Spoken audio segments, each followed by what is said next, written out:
Ça y est, le coup près est tombé, le marché de la sophrologie est saturé. C'est fini, il n'y a plus de place pour personne, c'est complet. Donc tous ceux qui ont été formés jusqu'à présent, ça va encore, mais pour le reste, arrêtez de vous former, il n'y a plus la place pour personne. je rigole, mais c'est presque un peu ce que je lis et ce que j'entends dans certains échanges avec des sophrologues. Il y a cette phrase qui revient souvent, le marché est saturé. Et c'est pas du tout nouveau, hein. J'ai l'impression que les gens qui disent ça maintenant, elles ont l'impression que c'est vraiment un truc, là il y a un truc qui se passe entre 2022 et 2023 et ça y est, le marché est saturé. Ou alors certaines personnes vont dire il est sur le point de devenir saturé mais il n'est pas encore tout à fait. L'un ou l'autre, sachez que ce discours, il n'est pas du tout nouveau. Moi, je me suis formée à la sophrologie en 2012, je me suis installée en 2013. J'ai commencé à travailler dans une école de sophrologie entre 2015 et 2016. Et déjà, à l'époque, cette peur était très présente. Les personnes qui arrivaient pour se former ou qui arrivaient pour des réunions d'information que j'animais à l'époque, elles avaient toutes plus ou moins ce discours-là. Alors, c'était pas aussi direct évidemment, hein, mais c'était limite les sophrologues qui ont été formés jusqu'ici ça passe encore, mais bon, si vous pouviez fermer votre école à partir de maintenant parce que bon, j'aimerais qu'il n'y ait plus aucun sophrologue nouveau sur le marché, ça m'arrangerait. Donc tout ça pour vous dire que c'est une peur qui n'a rien de nouveau. Est-ce pour autant vrai? Est-ce que c'est vrai que le marché est saturé? Alors j'aime autant vous dire que je n'ai pas la réponse à cette question parce que pour moi, la réponse à cette question, elle devrait venir d'une vraie étude, c'est-à-dire voir vraiment, c'est quoi la définition de la saturation d'un marché? C'est voir la différence entre l'offre et la demande. Donc là, ça voudrait dire qu'il y a beaucoup plus d'offres de services de sophrologie que de la demande pour ce type de service. Or, je ne suis pas persuadée que ce soit le cas partout. Et évidemment que les marchés, ne serait-ce qu'à l'intérieur de la France, les marchés sont différents. Donc, je ne suis pas sûre qu'on puisse vraiment faire cette affirmation-là, bien que, évidemment, je comprends aussi d'où ça vient. Hein. Je ne suis pas idiote, je vois ce qui se passe autour de moi. Et certes, le métier de sophrologue attire de plus en plus de monde. Vous vous intéressez à ce métier maintenant, ou ça fait 1 an, ça fait 2 ans, bah oui, il y a d'autres personnes comme vous hein, qui ont envie de changer de vie, qui ont envie de donner un sens à leur vie professionnelle, qui ont envie de ne plus être salariés, d'avoir plus de liberté horaire, qui ont envie de faire un boulot qui a du sens, voilà, d'aider les autres, d'accompagner les autres, et elles ont envie de se tourner vers la sophrologie. Donc oui, c'est un métier qui attire de plus en plus de monde, donc ça veut dire qu'il y a de plus en plus d'écoles qui forment au métier de sophrologue, il y a de nouvelles écoles qui ouvrent, les anciennes écoles, elles forment plus de monde. Il y a aussi le fait qu'il y a encore 3-4 ans, c'était un peu tabou, ça l'est encore un peu, hein, mais ça l'est un peu moins, disons. C'était très tabou de se former à distance. Maintenant, avec l'épidémie et le fait que d'avoir des cours à distance, c'est un peu moins tabou. Il y a aussi toutes les formations, les nouvelles formations à distance qui arrivent. Donc oui, il y a de plus en plus de sophrologues sur le marché, c'est indéniable. Mais est-ce que pour autant, on peut vraiment affirmer de façon aussi catégorique que le marché est saturé, qu'il n'y a plus la place pour aucun nouveau sophrologue? Je peux me tromper parce que peut-être que l'étude que j'ai citée il y a quelques instants existe et que c'est moi qui ne suis pas au courant, mais j'ai l'impression, hein, parce que encore une fois je discute avec beaucoup de sophrologues, j'ai l'impression que quand les gens disent ça, ils sont tout simplement en train de parler d'eux-mêmes. Ils sont en train de généraliser leur propre expérience. Ils se sont lancés en tant que sophrologue, ils n'ont pas eu les résultats auxquels ils s'attendaient et ils vous diront « le marché est saturé, c'est impossible de devenir sophrologue, c'est impossible de gagner sa vie en tant que sophrologue ».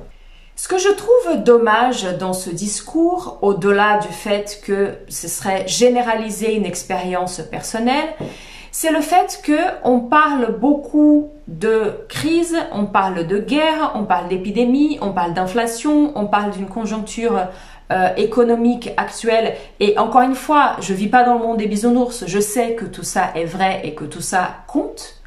Mais On parle beaucoup aussi des nouvelles écoles et du fait qu'on forme beaucoup, etc., etc., des autres sophrologues qui sont formés vite, alors que moi, j'ai été formée en 15 ans. Bon, on regarde beaucoup à l'extérieur et on regarde pas à un endroit qui, à mon sens, est un endroit très important qu'il faudrait aussi regarder un petit peu, qui est là, à l'intérieur.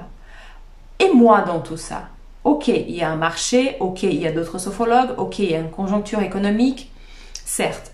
Mais est-ce que moi, j'ai fait tout ce qu'il aurait fallu que je fasse avant de déclarer forfait, avant d'affirmer de façon aussi claire sur les réseaux sociaux ou auprès d'autres sophrologues ou auprès d'autres futurs sophrologues qui m'appellent pour faire une étude de marché par exemple, que le marché est saturé, il n'y a plus de place pour personne.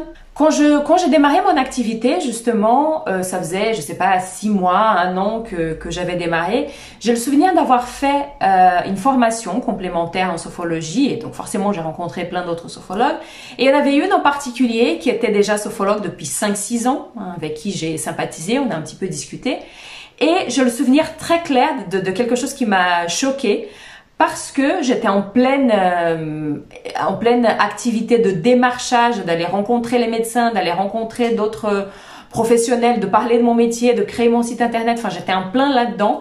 Et je pensais, sincèrement, naïvement, que tous les sophrologues faisaient comme ça aussi, que tous les sophrologues mettaient le paquet sur la communication pour pouvoir se faire connaître et développer leur activité. Et je discutais avec cette sophrologue qui m'a dit, qui était donc installée depuis 5-6 ans, et elle m'a regardée comme ça en disant « tu sais que j'ai jamais pensé à aller voir mon médecin traitant.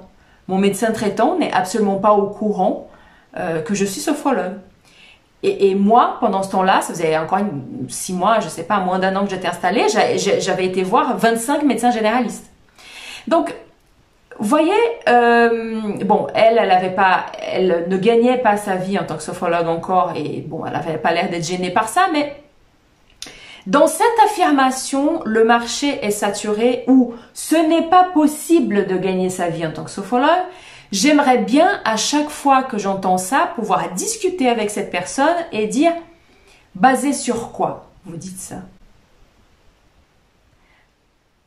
Est-ce que vous avez fait tout le nécessaire? Est-ce que vous êtes allé voir les médecins généralistes, spécialistes, les psychologues, les orthophonistes, les kinés, les ostéopathes pour vous présenter? Est-ce que vous avez un site internet? Parce qu'il y a ça aussi, il y a quand même des bases de la communication. Je vois des sophrologues qui disent que mon téléphone il sonne pas, etc.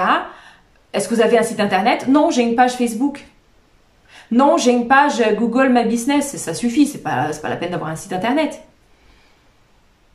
C'est un peu les bases de la communication. Alors, je suis pas en train de dire que si vous avez un site internet, ça va marcher, votre téléphone va pas arrêter de sonner. C'est pas ce que je dis, mais voyez, il y a certaines choses qui sont assez basiques, et il y a des personnes qui ne font pas le basique, et qui vous diront, ça ne fonctionne, n'y va pas, ne deviens surtout pas sophrologue, tu ne gagneras pas ta vie parce que ça n'a pas fonctionné pour moi.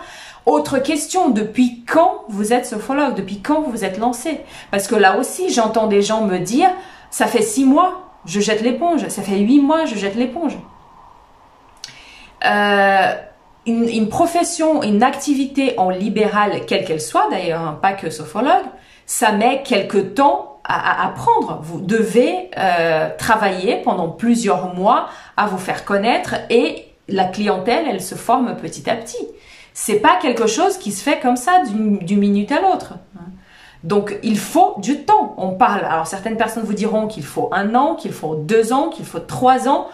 En tout cas, il faut compter, oui, je pense, minimum d'1 an, 1 an et demi, avec beaucoup de travail de communication pour espérer gagner sa vie. Alors, encore une fois, c'est difficile de généraliser parce que évidemment, il y a des endroits où il y a beaucoup de sophrologues, il y a des endroits où il y en a moins. Voilà. Là où il y a beaucoup de sophrologues, il y a aussi plus de demandes. Là où il y a moins de sophrologues, il y a aussi moins de demandes. Donc, c'est pas forcément mieux d'être dans un endroit où il y a peu de sophrologues.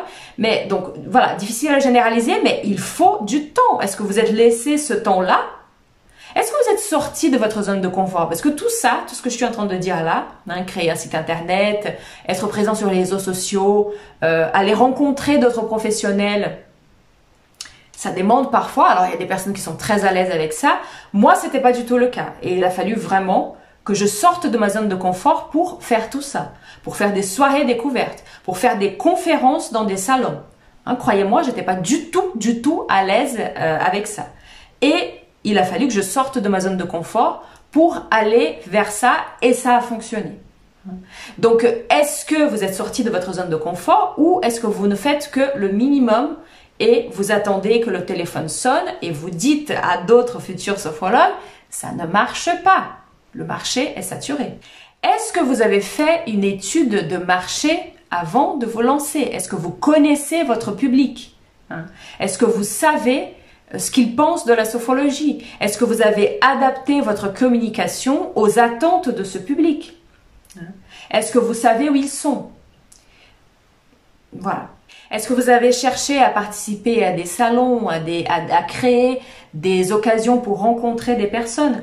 Est-ce que vous êtes allé frapper à la porte des entreprises, des écoles, des hôpitaux, des cliniques? Après, voilà, vous n'êtes pas obligé de faire tout ça. Évidemment, vous allez aussi choisir des lieux d'intervention en fonction de vos préférences, de vos goûts.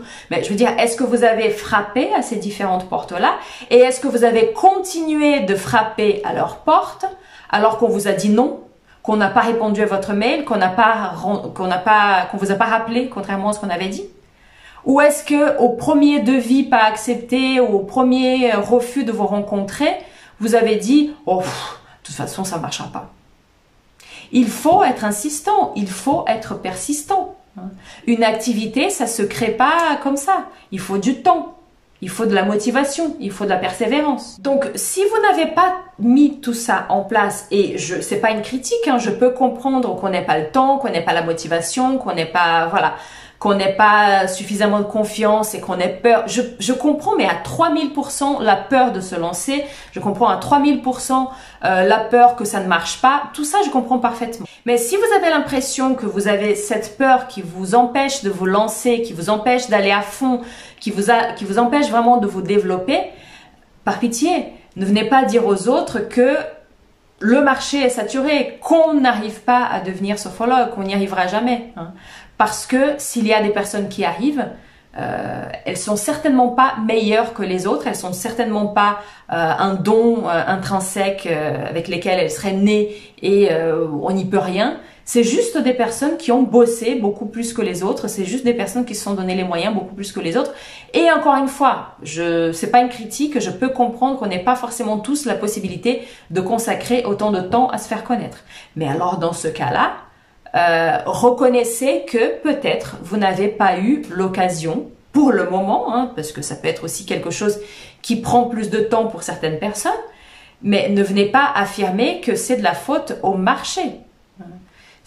Il y a un marché dans lequel il y a de plus en plus de sophrologues, certes, c'est indéniable, mais il y a aussi des questions personnelles, des peurs, un manque de confiance qui nous freine et qui n'a rien à voir avec le marché, avec la crise, avec la guerre et avec l'épidémie.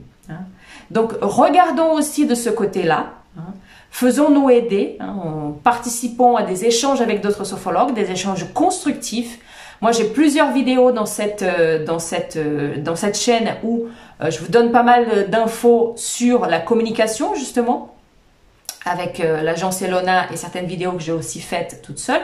Commencez par là, commencez à vous poser la question, est-ce que j'ai fait tout le nécessaire? D'accord? Et après, effectivement, on pourra parler d'une éventuelle saturation du marché. Peut-être que cette saturation existe, mais avant d'en conclure, essayons de voir si on a fait tout le nécessaire pour développer nos différentes activités. Voilà donc un peu la réflexion que je vous invite à faire pour aller de l'avant, pour rester dans ce mouvement d'expansion et de construction et ne pas vous arrêter à des croyances des autres en plus. Si ça vous a plu, si vous avez des commentaires, si vous avez des questions, n'hésitez pas à me laisser vos questions ici sur YouTube. Et voilà, j'espère que cette vidéo vous aura aidé et je vous retrouve très vite pour une prochaine vidéo.